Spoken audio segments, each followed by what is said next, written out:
Ndasubiye kubaramutsa no kubaha ikaze mwese abanywanyi bacu muriko murabana natwe mu makuru n'ibiganiro vya misi yose tuba turiko turabashikiriza. Sabwe ikaze none makuru agezwe ari karavugwa cane ngaha mu gihugu c'u Burundi. Hari amakuru arabana n'umutekano tugiye kubashikiriza, vya biziga bitandatu vy'abasirikari b'u Burundi biciwe muri Republika Iharanira Demokarasi ya Kongo bishwe n'abagwanyi ba Red Tabara, bikaba bihejeje gushikanwa ngaha mu gihugu c'u Burundi. Bishwe gute? Turaza kugaruka ku yandi makuru duhejeje kumenya yuko ngo hoba hari n'abandi basirikare baba 48 biciwe muri Republika Iharanira Demokarasi ya Kongo, ariko bamwe ibiziga vyabo bikaba bitarabashije kuboneka. Ivyo biziga rero bimwe vy'abapfuye bikaba birimwo ivy'abasirikare ndetse n'imbonerakure nk'uko amakuru turibuze gushikiriza abivuga.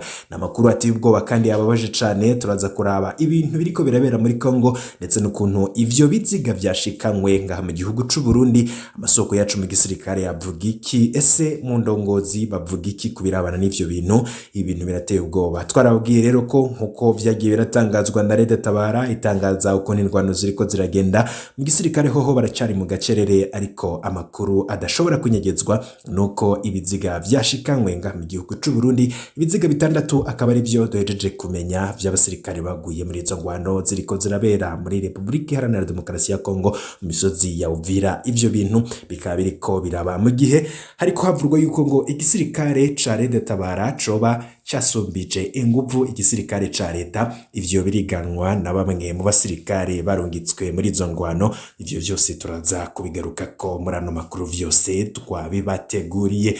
Sabwe ikaze wewe munywanyi wacu tugiye kubana mw'idonido ry'ano makuru. Iyo niyo ngingo nyamukuru tugiye kugaruka ko muri ano makuru yacu, tukaza rero kukubwira vyose ivyo amasoko yacu mu gisirikare c'u Burundi atumenyesha, ndetse tuze no kugaruka ku bintu bikomeye cane mwanyegejwe kuri zino ntambara, nubwo abategetsi, igisirikare ndetse na leta itava mu gacerere ngo yemange ko mugaragara ko yarungitse abasirikare muri Kongo, yabara abana b'u Burundi bariko barahatikirira abasirikare imbonerakure bariko barapfira muri izo ngwano. Turaza kubigaruka ko hari bibaza bati kuki mwama mwatangaje abasirikari b'u Burundi bapfiriye muri Kongo ntimutangaze ku ruhande rw'umwansi canke ku ruhande rwa Red Tabara, bobo ntibapfa kandi baba bariko bararasana. Ivyo navyo turaza kubigaruka ko tubabwira uko ibintu vyifashe. Yose n'amakuru twabatororokanirije, muraza kuyakurikira mu nido. Murazi ko nta hantu na hamwe mushobora kuronka amakuru yizewe, amakuru aba ariko aravurwa kandi amakuru atohojwe neza n'abamenyesha amakuru bahinga mu vyo gutoza amakuru yanyegejwe. Naje nkatunganya nkayagushikiriza ingingo imwe ukwayo. Nimba utarafyonda kuri subscribe umunywanyi wacu buri kurateba cane, kubera ko amakuru mwene nkaya makuru aba yihuta bari karavurwa cane, agushikira mu bambere iyo wafyonze kuri subscribe canke sabone. Iyo dushize ko inkuru icigushikira mu bambere. Nimba twumviriza uri ngaha mu Burundi ndakengurutse cane. Turazi ko dufise abanywanyi sinzi jya nino mu bihugu bitandukanye ngaha mu karere ka Afrika y'ubuseruko ndetse n'ahandi hose hatandukanye ngaha ku mugabane wa Afrika. Murakurikira amakuru n'ibiganiro tuba turiko turabashikiriza, namwe muri ku migabane y'amakungu ya kure, Amerika, Buraya ndetse n'ahandi hose woba uri nka Aziya. Mwese turazi ko mukunda amakuru n'ibiganiro vyacu. Sabwe kaze mw'idonido ry'ano makuru.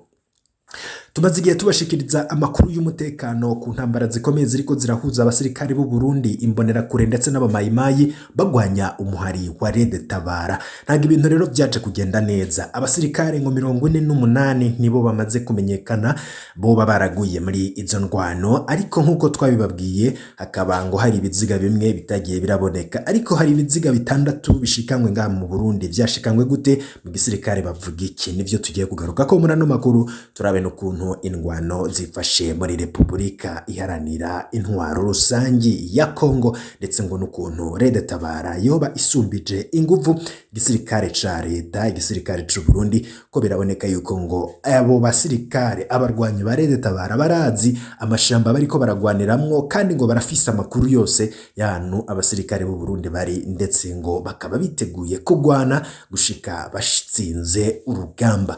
Amakuru rero ahejeje kudushikira, tugaruke ku biziga bitandatu vyatahukanywe mu gitondo co kuri uno wa mbere. Ni kwigenekerezo rya 17/0 mwaka w'2022. Abanyagihugu bo mu makomine ya Buganda mu ntara ya Cibitoke n'uburaruko bushira uburengero bw'u Burundi bakaba barabonye bamwe mu basirikare b'u Burundi bakira ibiziga babitwara mu modoka y'igisirikare yo mu Cibitoke ivyerekeza i Bujumbura, ni mu mugwa mukuru w'ubutunzi w'igihugu c'u Burundi.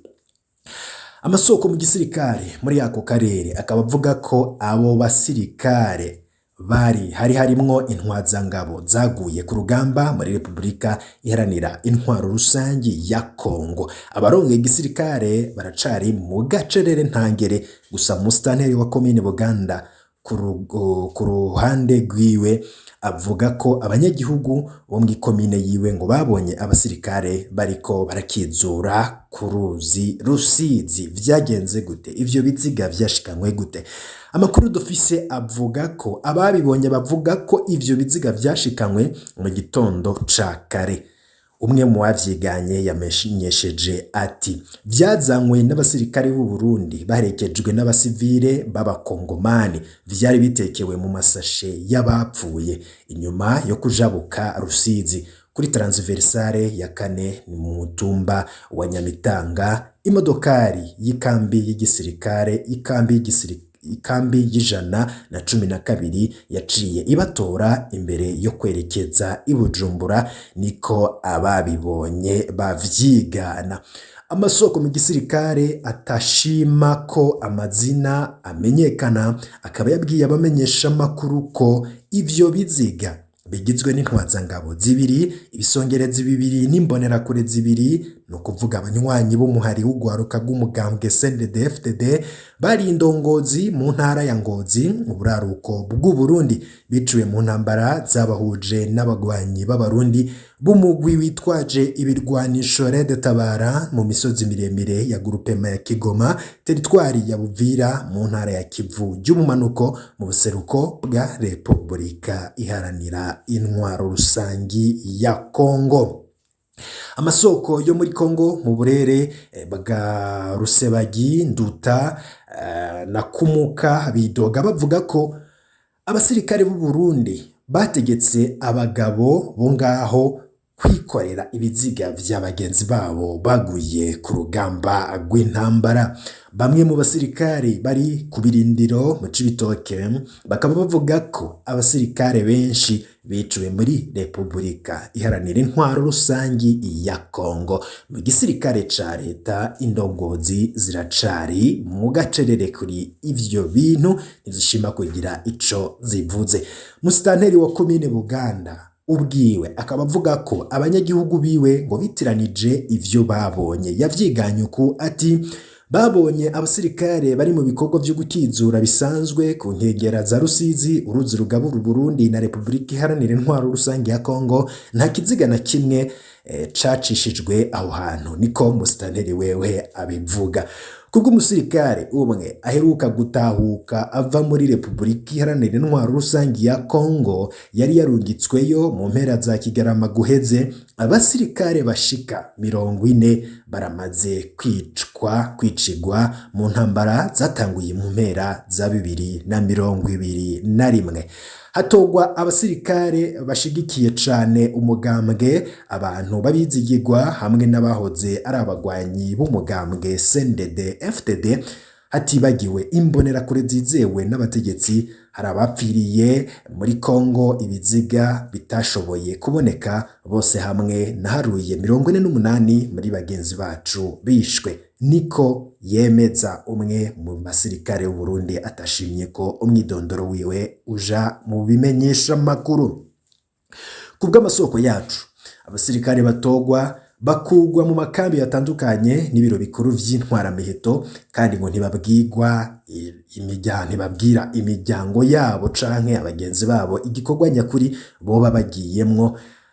Bakagira bati uko biri kose abo bagwanyi hari ivyo baturusha, birashoboka biraboneka ko bama bafise amakuru ko tugomba dushikeyo, kandi bo bazi neza amashamba ya Kongo.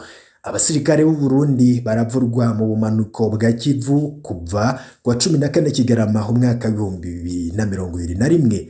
Ibisirikare vya Kongo n'u Burundi ico kimwe n'amareta y'ivyo bihugu bibiri ntibirigera bigira ico bivuze kuri ico kibazo. nkuko twagiye tubashikiriza amakuru yacu. Gusa misi yagiye ihera igihe havurwa ibikorwa nk'ibi vy'abasirikare muri Kongo b'u Burundi, umuvugizi w'igisirikare c'u Burundi yagiye akunda kumvikana bumenyesha amakuru avuga ko ngo ivyari ibinyoma ari ukwambika ibara igisirikare c'u Burundi, ariko amashirahamwe adahanira ivyicaro vya politike ndetse n'amashirahamwe atandukanye muri Kongo ndetse n'abandi banyagihugu muri Kongo bama bavuze ko ivyo atari ibintu vy'ukunyegeza, kuko vyamaze kuboneka ko abasirikare b'u Burundi bari muri Kongo kandi ngo indwano zikomeye cane.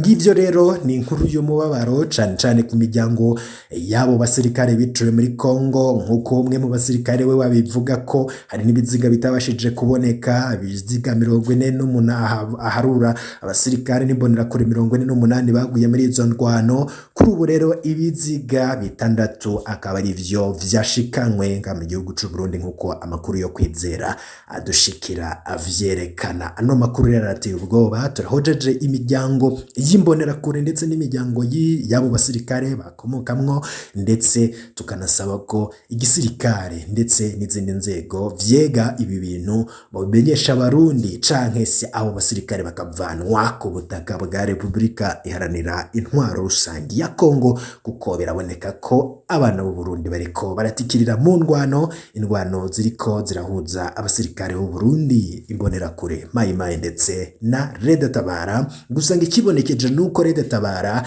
ifise inguvu zidasanzwe, bamwe bibaza aho izikura, ndetse ibi bintu bivugwa yuko ngo Red Tabara yiteguriye kugwanya ku kintu icyo ari cyo cyose abasirikare b'u Burundi, kuko ngo amashamba ya Kongo bayarimwo bayamazemwo igihe kitari gito, hafi imyaka 15. Ayo mashamba barayazi, bayakoreramwo imyimenyerezo. Ntabwo rero ngo vyokorohera abasirikare b'u Burundi n'imbonera kure zidafise n'imyimenyerezo ikwiye igisirikare gutera abagwanyi bari muri ayo mashamba bayamazemwo igihe ngo bashobore kubatsinda. Ivyo bikaba bivurwa na bamwe mu bakurikirana ibintu cane cane ibirabana n'intambara, ndetse n'amasoko yacu amwamwe muri Red Tabara kemeza ko ibintu bishobora kumera nabi igihe cose abasirikare b'u Burundi babandanyije kwita kuri songoye, kuko ngo Red Tabara irafise ingufu zidasanzwe. Twarababwiye ko hari amakuru dufise ko Red Tabara yoba yararose izindi nguvu, tukazobigaruka ko mu makuru yacu, ndetse tukaraba n'ukuntu ivyo bintu biriko birakogwa mu gufasha umuhari Red Tabara wiyemeje kugwanya leta ya Gitega ukoresheje umuheto. Ngivyo rero bimwe mu makuru arabana n'umutekano yavurwaga cane. Ayo makuru tukaba twayatuhoje twifashishije amenyesha amakuru batandukanye ivyagiye biravurwa hirya nino. Amakuru rero nimba wipfuza kurajwa mu mbere bashikirwa n'amakuru n'ibiganiro vyacu, tegerezwa gufyonda kuri sabone, twashirako inkuru ikagushikira mu bambere, n'amakuru abatohojwe neza kandi agushikira ku gihe. Mu yandi makuru turibuza kugaruka ko rero tukaza kugaruka ku yandi makuru mwanyegejwe, tukaza no kukubwira ku nkuru iriko iravurwa i Bujumbura aho hari umupolisi wo mu rwego rw'igisongerezi apfunzwe. Ayo makuru nayo turaza kuyabashikiriza mu kanya karibuze. Nimba utarafyonda kuri subscribe canke sabone, wabanza ugafyonda ko kugira igihe dushikiwe n'amakuru n'ibiganiro mwene nk'ibi nawewe bice bigushikira mu bambere. Ibihe vyiza kuri mwese nivyo ndabifurije. Mu kanya gato cane turaza tubashikiriza n'andi makuru turiko turabatunganiriza. Mwese ndabakengurukiye cane abanywanyi bacu mudahengishanya gutwereka urukundo, mudushigikira mu kubashikiriza amakuru n'ibiganiro manyene nk'ibi biba bigezweho, biba biriko biravurwa ijya nino, kandi ibi bikaba biba biri mu kinyegero, ariko twebwe tukabasha kubitohoza neza tukabibashikiriza igihe cose tuba duhejeje kubona amakuru mwene nk'aya muba mwaranyegejwe kandi mutegerezwa kuyamenya. Ibihe vyiza rero mu kanya n'andi makuru araba agezweho.